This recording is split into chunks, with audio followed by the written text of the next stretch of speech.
नारी शक्ति बंधन अधिनियम को लेकर सियासी मामला गरमा गया है। बता दें, भाजपा ने इस मुद्दे पर विपक्षी दलों को घेरते हुए तीखा हमला बोला है। वहीं कटनी भाजपा कार्यालय में आयोजित पत्रकार वार्ता के दौरान भाजपा नेत्री श्रीमती आलूवालिया ने कांग्रेस समेत विपक्षी दलों पर जमकर निशाना साधा। उन्होंने कहा कि कांग्रेस ने महिलाओं के राजनीतिक अधिकारों पर कई वर्षों तक केवल एहसान जताया है, लेकिन अब अवसर आया तो उनकी आकांक्षा संसद ने रोंदने का काम किया है। उन्होंने आरोप लगाया कि कांग्रेस और उनके सहयोगी दलों ने महिलाओं को 33% आरक्षण से वंचित रखने पर जश्न मनाया, जो देश की हर महिलाओं का अपमान है।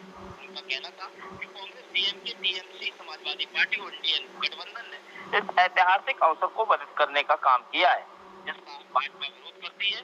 भाजपा नेत्री ने आगे कहा कि नारी शक्ति बंधन अधिनियम के विरोध से देश की करीब 70 करोड़ महिलाएं आक्रोशित और पीड़ित हैं। उन्होंने विपक्ष पर महिला विरोधी गठबंधन बनाने का आरोप लगाते हुए कहा कि भाजपा महिलाओं को 33% आरक्षण दिलाने के लिए पूरी तरह प्रतिबद्ध है। श्रीमती वाणी आलूवालिया ने कहा, नारी शक्ति का सम्मान हमारा संकल्प, 33% आरक्षण होकर रहेगा।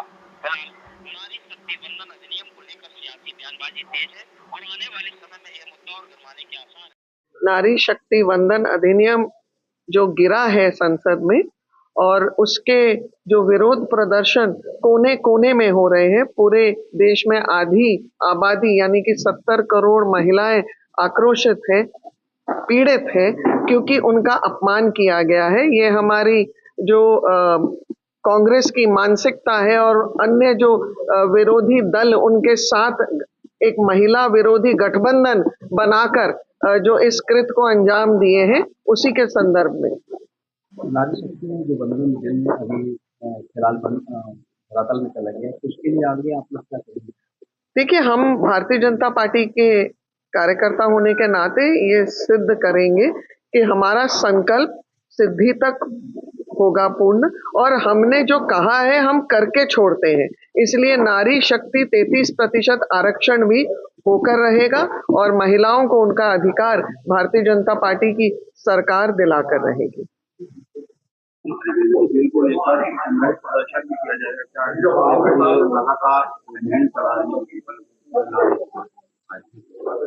नारी शक्ति वंदन अधिनियम जिस प्रकार से विपक्ष के द्वारा और दूसरी मानसिकता के तहत कुतर्कों के द्वारा उस प्रकार के तर्क दिए गए और अपनी एकजुटता के साथ जो भारतीय जनता पार्टी की सरकार प्रयास कर रही थी कि 33% का आरक्षण हमारी इस देश की आधी आबादी को मिलना चाहिए, लेकिन उस बिल को उन्होंने गिराया। ये जो बिल गिराया है, ये मान के चलिए कि महिलाएं इसका पुरजोर विरोध कर भी रही हैं और इसका जवाब भी कांग्रेसियों को, टीएमसी को, समाजवादी पार्टी के लोगों को इसका जवाब भी मिलेगा। और उसी विरोध स्वरूप जन आक्रोश यात्राएं हमारी निकल रही हैं, पद यात्राएं निकल रही हैं।